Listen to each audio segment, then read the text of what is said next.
जैसा कि last episode में हमने देखा कि टैंग शैन ने सबको एक खास तरह की हर्ब्स दी, जिनसे उनके स्पिरिट सोल लेवल इंक्रीज हो गई और पहले से वो और ज्यादा शक्तिशाली हो गए हैं। अब मिस्टर दाई कैट गर्ल को देखता है और वो उसे गले से लगा लेता है क्योंकि वो उसे प्यार करता था।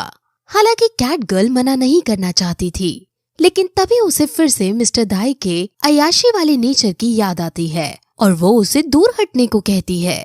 जिस पर जब मिस्टर दाई ये कहता है कि वो अब टैंग शैंग की तरह प्योर और इनोसेंट हो चुका है, तो कैट गर्ल उसे ये कहकर चली जाती है कि वो खुद इसको चेक करेगी कि मिस्टर दाई सुधरा है या नहीं। अब फिर सभी बच्चे मिस्टर दाई का मजाक उड़ाते हैं, लेकिन मिस्टर दाई शांत स्वभाव से कैट गर्ल की तरफ देखकर सोचता है कि वो प्योर और इनोसेंट जरूर बनेगा।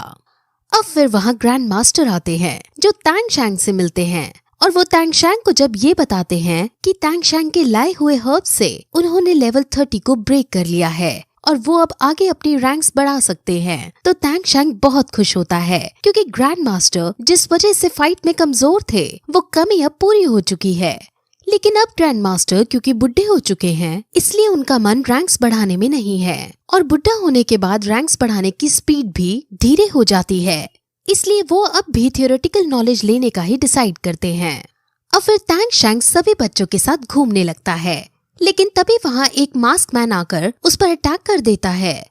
वो मास्क मैन बहुत शक्तिशाली था, लेकिन फिर भी टैंग शैंग और बाकी सब उससे लड़ाई करते हैं और टैंग शैंग की मदद से उसको हराने में कामयाब भी हो रहे होते हैं। और अब मोटू उस मास्क मैन को जान से मारने के लिए फायर का यूज करता है, लेकिन तभी टैंग शैंग समझ जाता है कि ये मास्क मैन मिस्टर जाओ है और वो तुरंत फायर को ब्लॉक करके उन्हें बचा लेता है।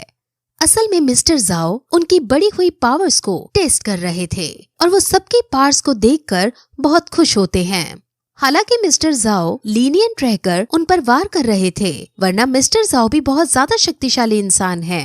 अब वहाँ खड़े डीन टैंग शैंग को कहते हैं कि तुम्हें पॉइजन मास्टर बुला रहे हैं, जिस पर अब टैंग शैंग उनसे मिलने जाता है। वहाँ उनकी पोती भी मौजूद थी और अब टैंग शैंग उनकी पोती के लिए दवाई दे देता है।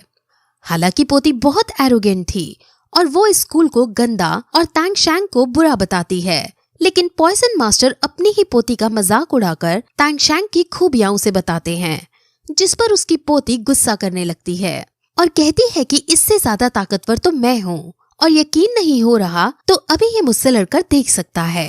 जिस पर टैंग शैंग भी कहता है कि अगर तुम्हें लड़ने का इतना ही शौक है तो कुछ महीने बाद जो टूर्नामेंट है उसमें हम आमने सामने लड़ेंगे और तब तुम अपना कमाल दिखाना। पॉइजन मास्टर जानता था कि टैंग शैंग बहुत ज्यादा शक्तिशाली है और उसकी पोती नहीं जीत पाएगी, इसलिए वो टैंग शैंग को इसको नुकसान ना पहुंचाने के लिए कहता है, जिस पर टैंग शैंग मान जाता है और अब पॉइजन मास्टर यहाँ से अलविदा मांगता है। टैंग शैंग चाहता था कि पॉइजन मास्टर यहीं रहें, लेकिन पॉइजन मास्टर को अपना अधूरा काम निपटाना है, जिसकी वजह से उसे यहाँ से जाना होता है। अब फिर श्रेक स्कूल के बच्चे ग्रैंड मास्टर के पास आते हैं, जहाँ ग्रैंड मास्टर उन्हें ये बताते हैं कि वो डीन और लेडी मिस्टर दाई के साथ जंगल में जा रहे हैं, क्योंकि उन्हें मिस्टर दाई के लिए सोल बीस्ट को मारकर स्पिरिट रिंग लानी है। निंग रोंग रोंग भी अब इस छुट्टी में अपने ट्राइब के अंदर वापस चली जाती है। अब जब डीन जा रहे होते हैं तब उनके शर्ट से उनकी एक डिजाइन गिर जाती है और वो जब टैंग शैंग वगैरह देखते हैं तो बहुत डर जाते हैं, क्योंकि ये डिजाइन उनकी होने वाली स्कूल यूनिफॉर्म की थी और इस स्कूल यूनिफॉर्म में वो बहुत अजीब दिखने वाले थे।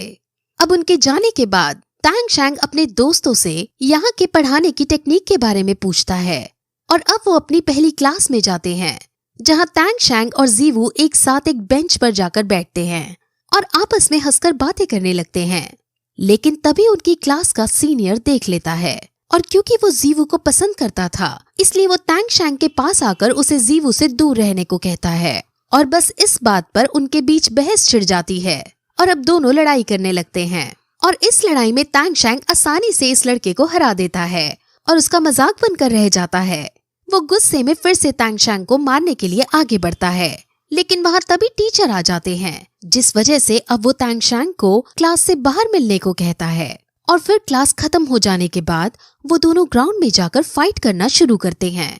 वो बिना स्पिरिट सोल का यूज करके एक दूसरे पर हमला करते हैं और क्योंकि उस लड़के की बॉडी मस्कुलर थी इसलिए उसे लगता है कि वो जीत जाएगा। लेकिन टैंग शैंग को मार्शल आर्ट्स आते थे जिस वजह से वो उसकी बैंड बजाकर रख देता है। अब वो हारने के बाद दुखी होकर अपने घर चला जाता है। अब फिर टैंग शैंग और जीवू खाना खाने के लिए एक रेस्टोरेंट में जाते हैं जहां वो खूब सारा खाना खाते हैं और बहुत मस्ती करते हैं। लेकिन अब उन्हें एक ऑक्शन हाउस के अंदर जाना था क्योंकि वहां उन्हें बहुत अच्छी अच्छी चीजें मिल सकती थी।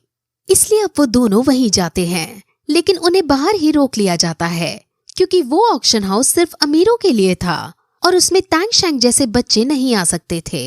लेकिन टैंग शैंग फिर ये डिसाइड करता है कि वो यहाँ सेलर के रूप में आएगा और यहाँ अपने हिडन वेपन्स बेचेगा। वो ऑक्शन हाउस के मैनेजर के पास जाकर उन्हें अपने हिडन वेपन्स दिखाता है और उनको यूज करता है। वो अपने हिडन वेपन से स्टील की एक बहुत मोटी दीवार को तोड़ देता है और फिर उसके बारे में सब बताता है जिससे मैनेजर समझ जाता है कि ये हथियार कितने शक्तिशाली हैं। हालांकि टैंग शैंग ने उसे कमजोर वाला हिडन वेपन दिया था लेकिन ये हिडन वेपन भी इस दुनिया के सभी बाकी वेपन से ज्यादा शक्तिशाली था। अब मैनेजर इसकी बोली 1000 सोने के सिक्कों से लगाने का डिसाइड करता है और ये सुनकर टैंग शैंग भी बहुत खुश होता है। अब टैंग शैंग और जीवू को मांस दिए जाते हैं और उन्हें ऑक्शन हाउस के अंदर ले जाया जाता है। वहाँ पर टैंग शैंग कुछ लड़कियों को काम करते हुए देखता है और ये लड़कियां बहुत अजीब और फीलिंगलेस थी जिसे देखकर दोनों को अजीब लगता है। और जब वो इसके बारे में सोच ही रहे होते हैं तभी वहाँ एक आदमी उन्हें इन लड़कियों की सच्चाई बताता है।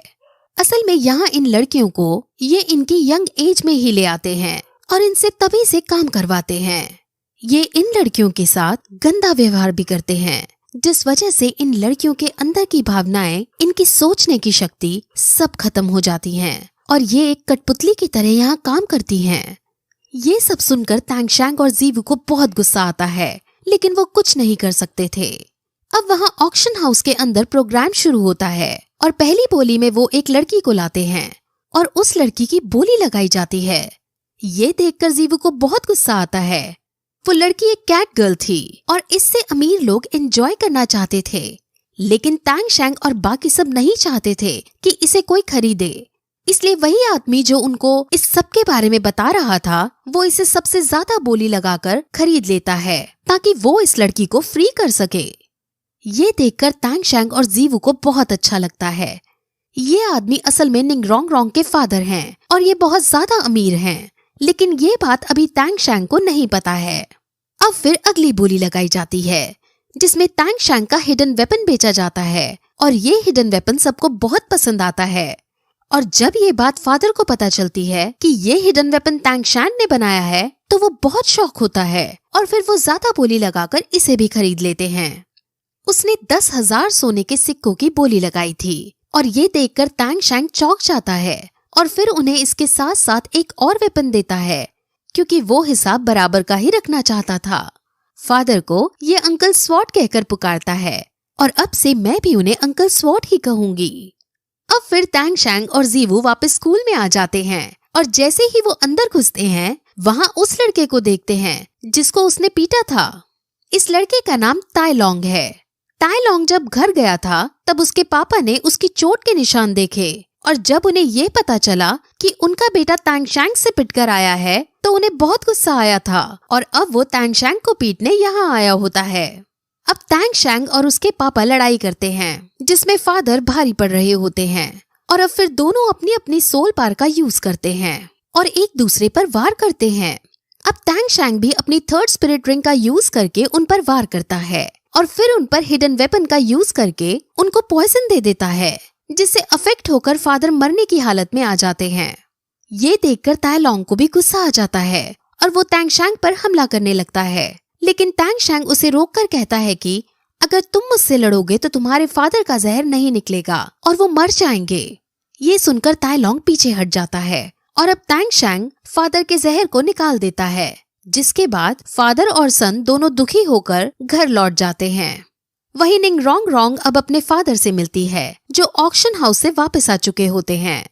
वो अपनी बेटी को देखकर बहुत खुश होते हैं क्योंकि वो अपनी बेटी से बहुत प्यार करते हैं और फिर उसे ऑक्शन हाउस में मिला हुआ वेपन दिखाते हैं और ये देखकर वो समझ जाती है कि ये टैंग शैंग ने ही बेचा होगा और अब अंकल स्वॉट भी समझ जाते हैं कि टैंग शैंग निंग रोंग रोंग का दोस्त है।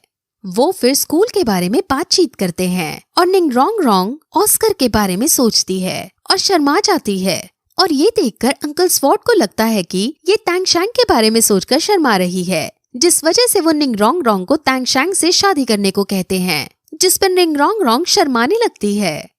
वही टैंग शैंग अपने कमरे में आकर आज की हुई फाइट के बारे में सोचता है, क्योंकि इस फाइट से उसको काफी चोट आई थी। और तभी वहाँ पर जीवू भी आती है, जो टैंग शैंग को देखकर समझ जाती है कि ये आज की फाइट की वजह से घायल है। अब टैंग शैंग फिर मेडिटेट करता है और अपने आप को हील करने की कोशिश करने लगता है।